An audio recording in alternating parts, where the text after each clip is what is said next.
கொஞ்சம் கிச்சன் கொஞ்சம் கொடுங்க. ஆமாம், கிச்சன் கொடுங்க. எல்லாமே நல்ல காய். நல்ல காய். ஆமாம் ஆமாம். பழுத்துருச்சா? இல்லை, இன்னும் கொஞ்சம் உள்ள வச்சா பழுத்துருங்க காய். Okay okay.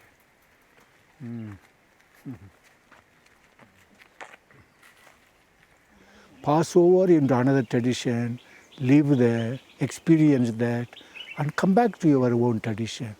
And in that dimension, you will stand in both traditions. And that's in between is the freedom, so to say. You stand there, stand here.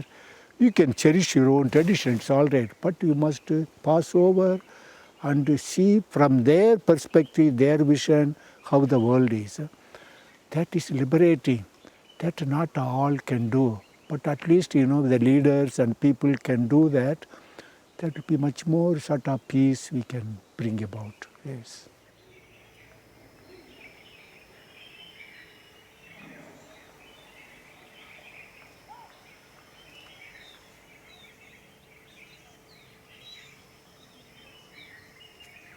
We must respect the others and be open to the others and also listen to the others. That is a dialogue primarily. Listen to others and also express ourselves, you see.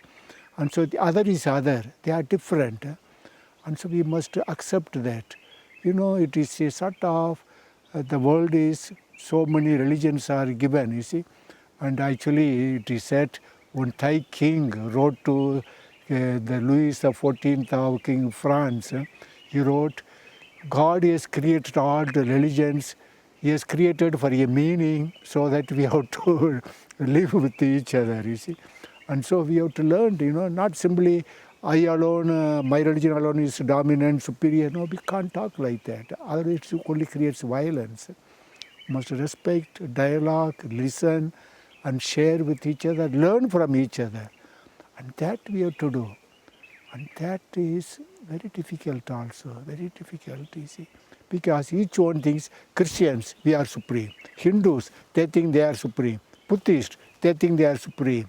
Islam, they are much more, we are supreme.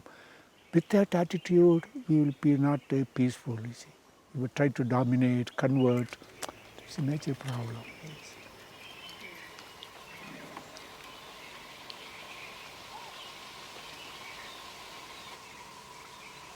Actually, I've been traveling for quite a long time now. I started 2 years ago in Mexico.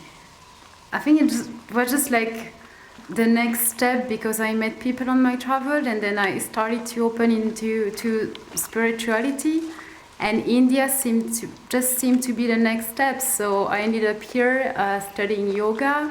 And then again, I met people and they told me about Bodhi Sangha Center. And I've done before an introduction to Buddhism. And I wanted to escape the noisy India and be like in a more silent atmosphere. And I came here.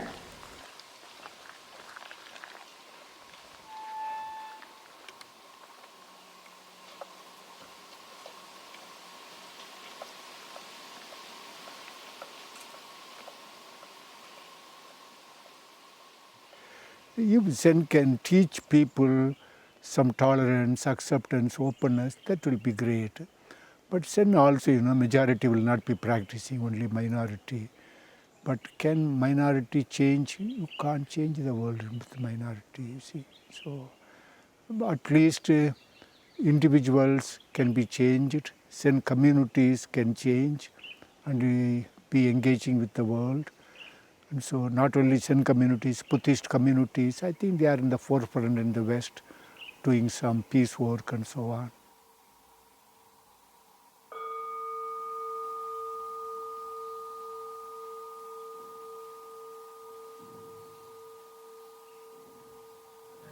Father Rama created this center with a view of his students can come here, they can stay and have a peaceful stay and meditate, and also they can undergo some training like a koan, all these things. Others are also welcome. For example, some people want to just come and stay for a few days, spend some time in quietness and silence. They are also welcome. we are living in a community, even if sometimes it's in silence and we're not speaking to each other. But so I think it's very great that we are. Everybody has a task to fulfill, and then it kind of build more that sense of community, because we just trying to make a beautiful space for everybody.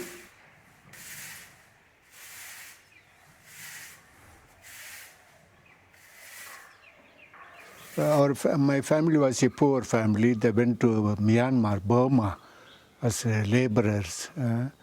And then I was born there 1936, actually Myanmar. And so they were sort of wandering from place to place, and then they had some shop. But then you see, during the war, many Indians were killed. And we just escaped, my family just escaped in a nick of time. We were about to be killed, and somehow we managed to escape.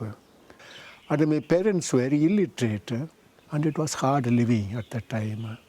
So there was no farmland, no cattle, and we sort of lived in a poor sort of shed about 2 or 3 kilometers away. The parish church was there, school was there, and we used to go there and study. The parish priest is a nice man.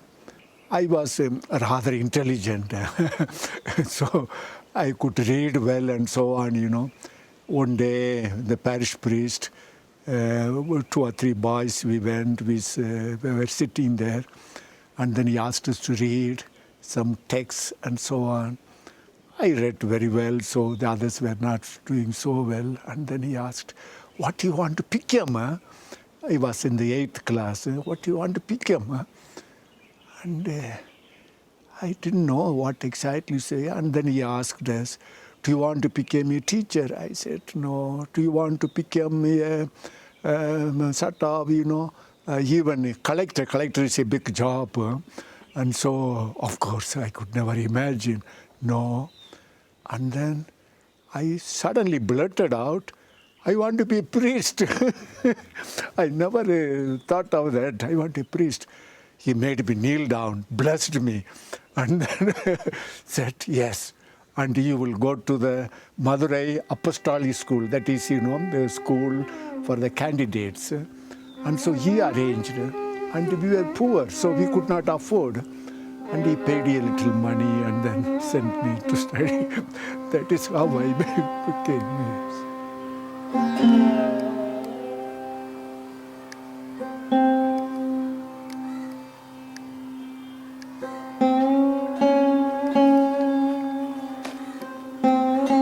When I joined the Society of Jesus, and then, of course, I was very pious, you know. I tried to practice meditation, prayer, asceticism, all those things.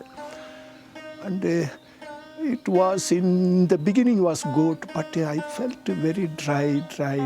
Nothing was happening, you know. I thought, you know, I will have God experience and so on. Nothing was happening. And I used to pray many hours in the church. Of course, it was nice, but no God experience. What is happening, I said.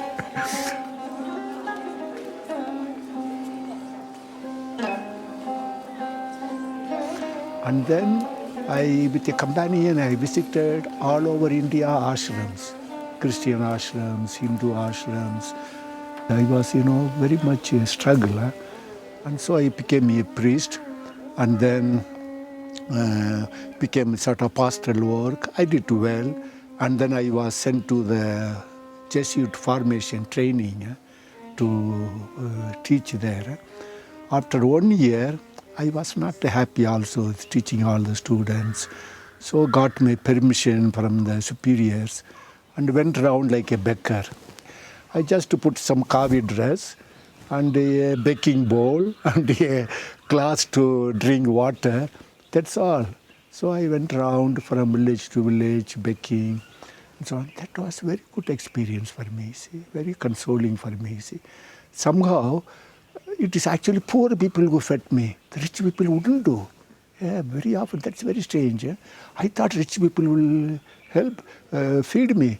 Rich people refused. They will say, out, out, beggar, get out. They will shout. And usually even the dogs will come and attack me. And poor people fed me, see, very nice.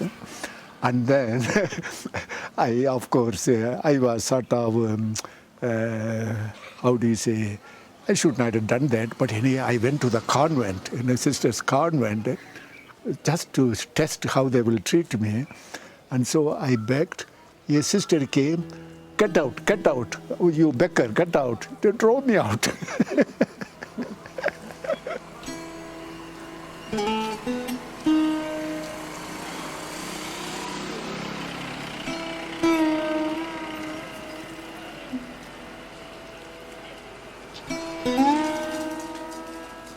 It was at that time, I was reading a book of Father LaSalle, Enomia LaSalle, who was a Jesuit from Japan. He used to visit India, and a friend of me got one of his books, one of his early books, Enlightenment and so on. And so he passed it on. He was not interested. He said, I read the book then. I said, this should be my way.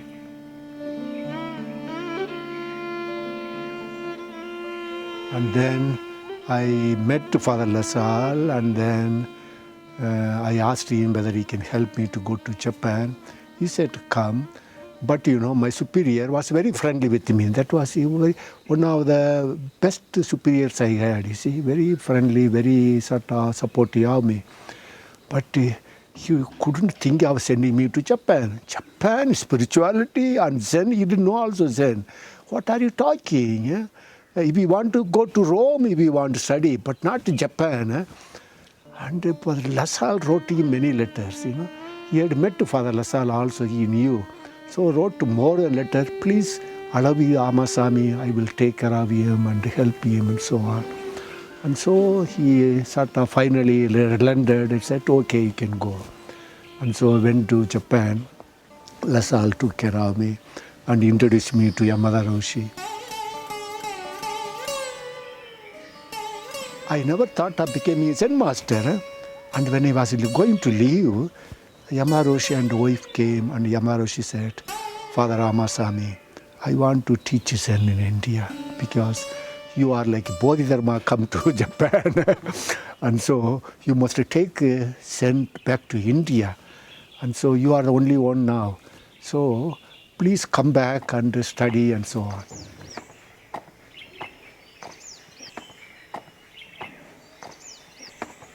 Sehr dunkel, schwarz eigentlich und wild, wie ein wilder Sadhu. Ich hatte einfach Mitleid mit ihm, weil er stand da so mit seinen Haaren und seinem Bart und die Japaner haben alle gelacht, weil das war so komisch.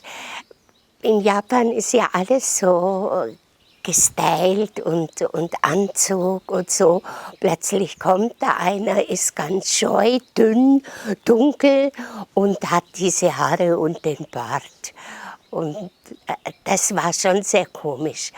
Für Ramana Maharishi war das eine große Überraschung, wie sein Leben als Zen-Lehrer plötzlich sich dreht und dass er nicht für Japaner mit da ist, sondern sogar für katholische Christen und Theologen.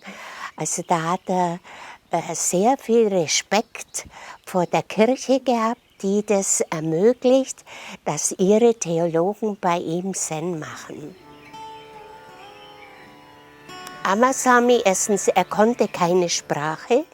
So viel ich weiß, war er noch nie im Ausland, nur in Indien. Er hat am Schluss als Bettelmönch gelebt. Er hat nie gearbeitet in unserem westlichen Sinn und kein Geld. Und Pater LaSalle hat ihm dann etwas Geld gegeben. Und das war für ihn ganz schwierig. Und dann glaube ich auch diese militärische Disziplin im Zen. Alles war, also die Fingerspitze hierher und dann den Mittelfinger hierher, die Arme gerade und dann sich verneigen und dann wieder aufstehen und das ist zum Beispiel Gasho machen. Ja, zum Beispiel, das war für Ama Samy nicht so schwierig, zu sitzen, aber man durfte sich überhaupt nicht bewegen. Und dann beim Kinn eben 20 Zentimeter vor sich hinschauen. Wenn es länger war, kamen die sofort und haben korrigiert.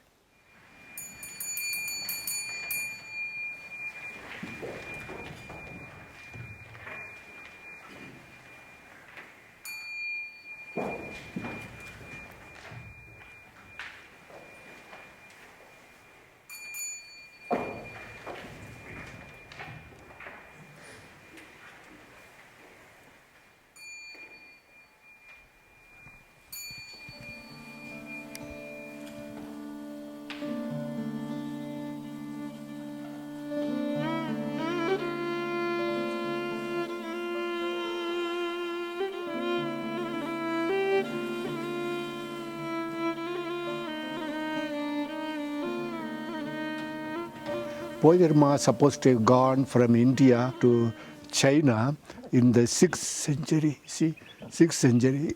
And then he stayed there and then supposed to have met the emperor, Chinese emperor. Chinese emperor asked, 3 questions. The emperor was a Buddhist, supposed to be a Buddhist. He had built monasteries, was helping the monks and nuns, and even was propounding the Buddhist teaching. And so the first question the emperor asked was, I have done all these for Buddhism. What merit do I get? And Bodhidharma was supposed to write, no merit at all. And then second question he said, but then what is the first principle of the holy teaching? And Bodhidharma said, vast emptiness, there is nothing holy. And then of course emperor got quite upset. He asked, who are you teaching like this? I don't know. So that is a famous sort of encounter.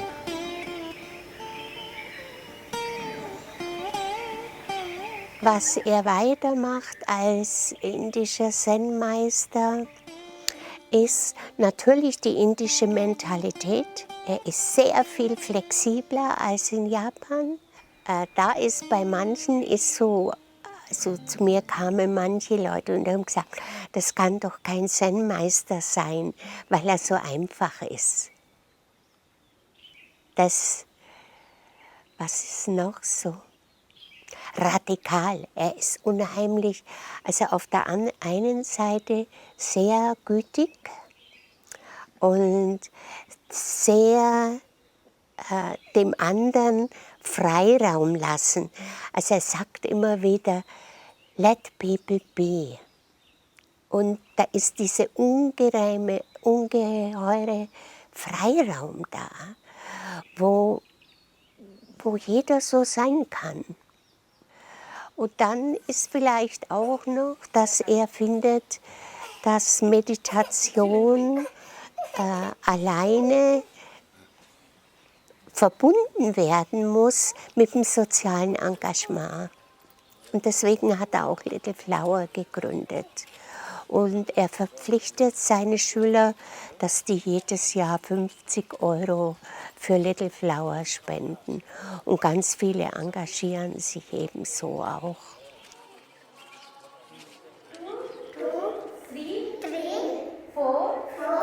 2, 3, 4, 5, 6, 7, 8, 9, 10. We have 10 fingers. Good morning. Zen Master Father Ama Samy's vision is awakening and compassion go together. Little Flower social projects founded by Father Ama Samy with love and compassion to support and care for the underprivileged, marginalized and poor people of our society, especially for women and children.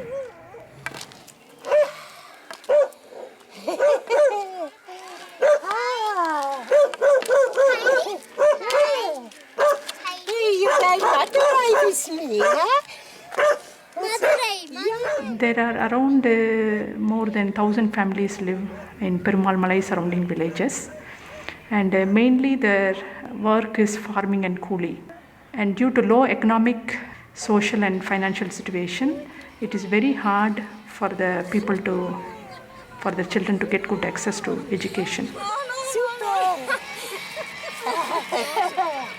She works in the garden.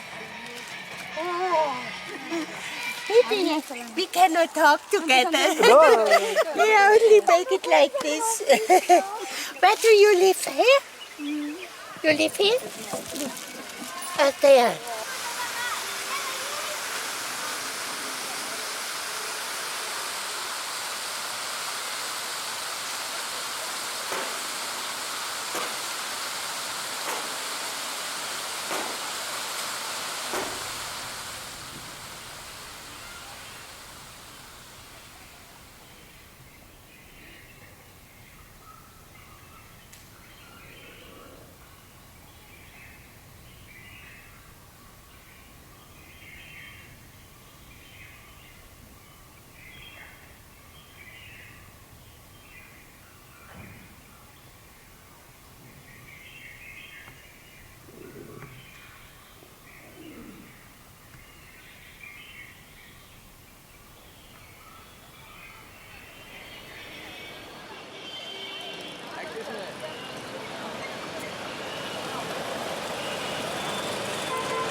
Basically I'm a Hindu.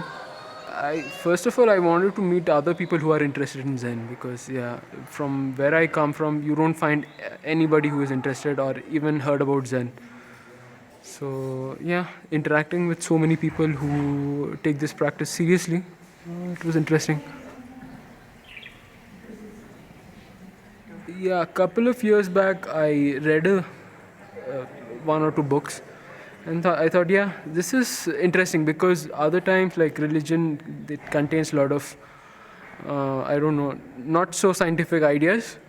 So I thought this is something which is more practical and it's more physical.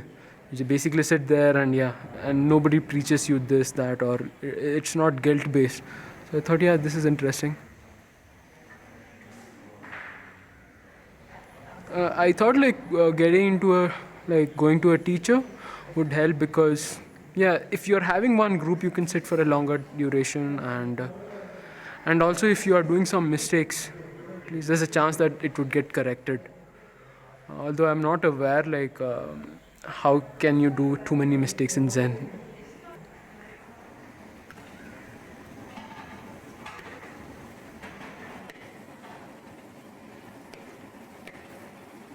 Ik heb Ama Samy voor het eerst ontmoet in 1988 in Nederland, in de Tilsenberg.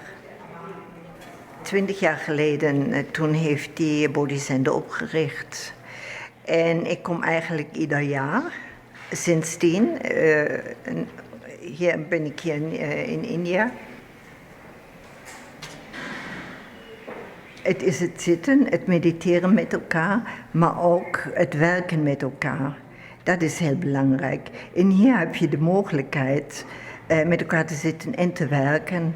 En ook in het contact met anderen aan jezelf te werken.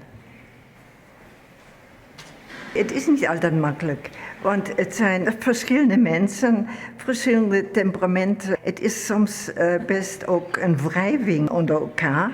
Maar om dat dan toch weer op een goede manier op te lossen, dat is heel belangrijk, vind ik.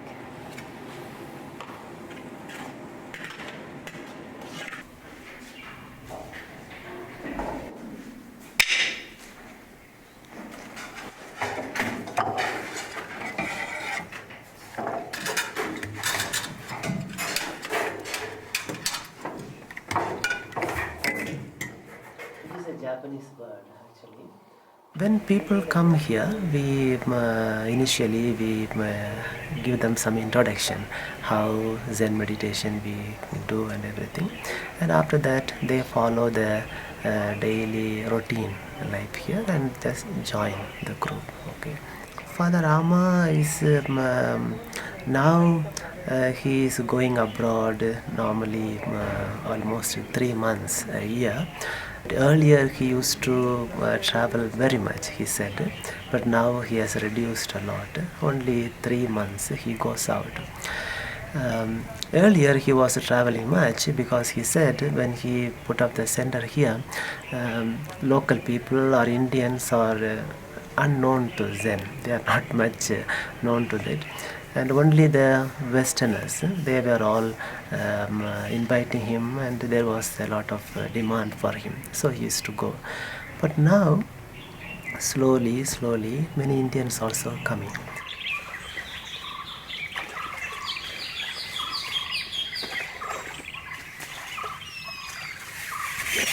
Zen, there is a beautiful method, a teacher-student relationship, and also down-to-earth and mystical and humorous, all those things Zen has.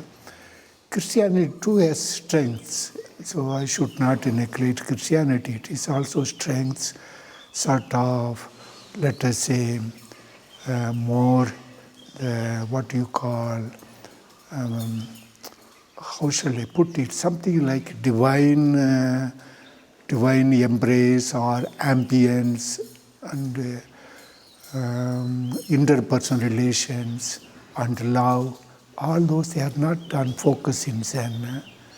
So that is nice. Actually, I met in my training days one Rensei Zen master. I went with a Japanese sister to see him, actually in Matsushima. This is a famous place. And he made a deep bow to the sister and he said, "Sisters, Christians, as Christians, we had great compassion. We send people, we talk about compassion, we don't have the practice. And we have enlightenment, but as Christians, you don't have enlightenment." So compassion and enlightenment, if we can combine, it will be great, he said. Yeah. Zen awakening, it's very important for me. You see, Zen awakening, it's not an experience, but it's experiential. Sort of realization of emptiness. Let me say we are on two levels broadly. There's a phenomenal level, that's body, mind, emotions, rather in bounded and with boundaries and concrete. The other side is consciousness, spirit. It is sort of boundlessly open. And in that sense, the world is in you in a sense. You see, the world enters you all the time. You are an openness. And awakening is to be grounded in this openness and in this boundlessness. See, of course, you are also moving in the concrete level, but basically be aware, be grounded in this sort of boundless openness. That is awakening. Yeah.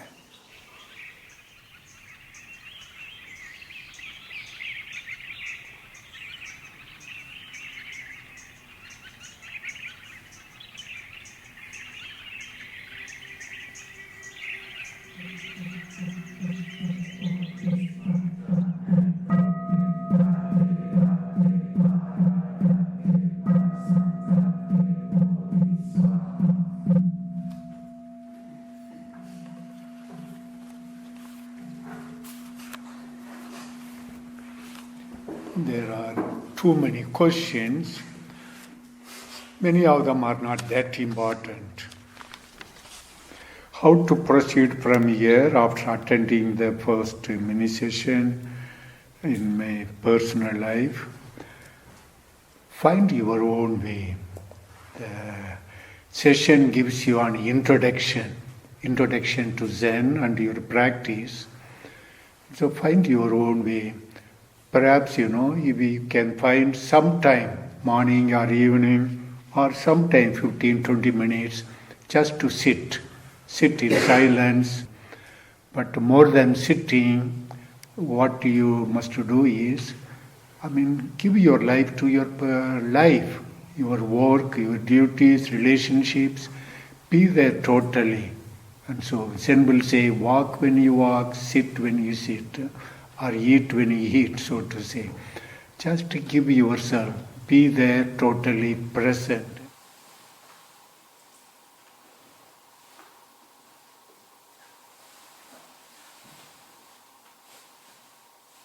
Koan is actually a question. In the outset, it looks like a very absurd question. There's a famous koan in Zen. If you clap with both the hands, there is sound. What is the sound of the one hand clapping? Show me, the master will ask. In the beginning, I was little afraid because to say a wrong answer to the master, and he will say, okay, come next time. So you are thrown out, no? Every time you go and come back disappointed. It goes on for so many days, sometimes for a week. But then slowly, you understand you are facing yourself. I am facing my perception, my way of understanding, my way of outlook, all this I face, but the reality is not that. No? And when we work with the koans, it very slowly, very nicely opens you up to the reality. So you enter into a deeper understanding. You deeply realize that you are not alone, or you are not different from the other. No? The whole world is, in a sense, yourself. So when I talk to you, you and the people, the trees, in a way we are all deeply connected.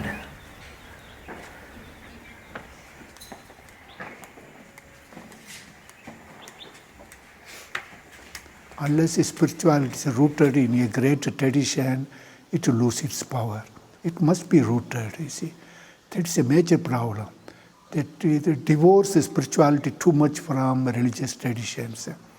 See, we need not belong to a particular religion, but spirituality must be grounded in a major religious tradition, not in New Age religious tradition.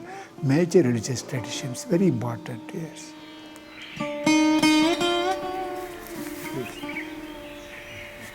Came here 3 years ago. I met a French guy in a yoga ashram who talked about this place. So after, we just wanted to see the place. After Hinduism, we wanted to look into Buddhism. So we found the place by luck. And so we came here. I came back because actually it's a nice place. It's quiet to meditate. You have a meditation room and you have like a master who can answer questions. And it's nice. A big library with Christian, Hindu, Buddhist book, and I liked it.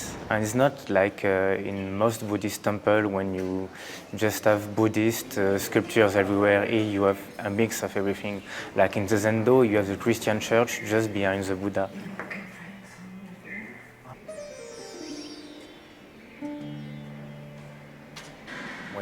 When you travel, it's hot, it's dusty, mosquitoes, and you don't have that here. So the place is amazing.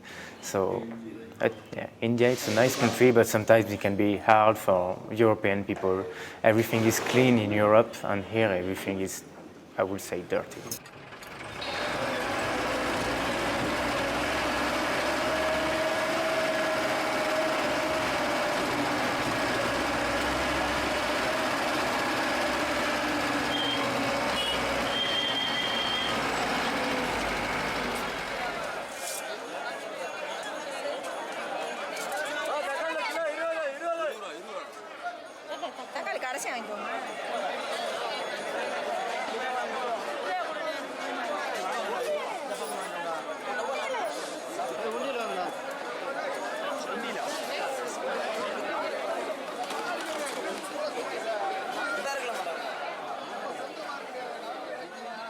Buddhism generally doesn't talk about God, but also you must remember Buddha in the beginning, and when Buddhism came, he was rather against the Hindu gods and goddesses, not simply our ultimate reality, see. And so they didn't want all these Hindu gods, they were against. But Buddha talked actually about something like monks, unless there is an uncompounded, unborn, undying, there is no liberation for the born, for the compounded, for the dying. He had a sense of the ultimate reality. Only he didn't call it God and so on. He said, we can't talk about that. There's the ultimate dimension is there. Otherwise, what is the meaning of liberation from suffering, nirvana? There's no meaning. You see, unless it ends up only nihilism. And are we only for that? Why should we do that? There is something, some ground, some ultimate reality. I would call it mostly mystery. That is there. And Buddha, I don't think he denied that, you see.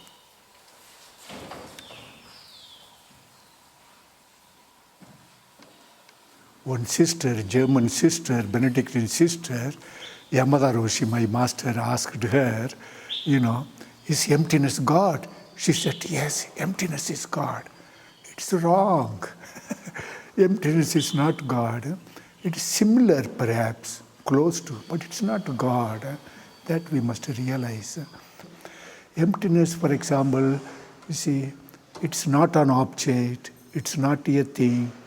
Emptiness cannot be separated from form, from realities. And emptiness cannot be also called personal. All those dimensions are there. Whereas God is personal, almost an other to you, and all those definitions. So they are different. Every religion offers a different spiritual path. One side, religion is a worldview, that is, it comprehends everything, you see, everything, interprets everything in its own term. We must accept that. But at the same time, every religion is a different worldview. And of course, one religion can learn from others, but they are different. And we must respect that. Otherwise, there's no respect. Everything making into one soup, no, you can't do that. For me, nowadays they talk about dual belonging or even multiple belonging. That is, you can be Buddhist, you can be Christian, move in both dimensions. But of course, mostly you come back to the home ground, like a Christianity or Buddhism and so on. So dual belonging. Actually, this man Paul Interest said, you see, without Buddha, I could not be a Christian, you see. So, because he passed through Buddhism, then he was confirmed in Christianity, but he says, I come back home to Christianity. For me, that's not enough. I would say I stand in both equally, Christianity, Buddhism, even Hinduism, and I stand in both, so to say. And standing in both, there is a space, so to say, metaphorically, space of emptiness. Emptiness is myself. I can stand in between. I need not be absolutely identified with one religion. See, I must go beyond religion. But at the same time, we cannot simply stand in abstract space. You have to also follow some tradition. So when I am a Christian, I practice Christianity. When I am a Zen Buddhist, Zen practitioner, I practice Zen. But both are equally good for me. I move in both. Also, I stand in between both, you see. So I don't totally identify with anything. Yes.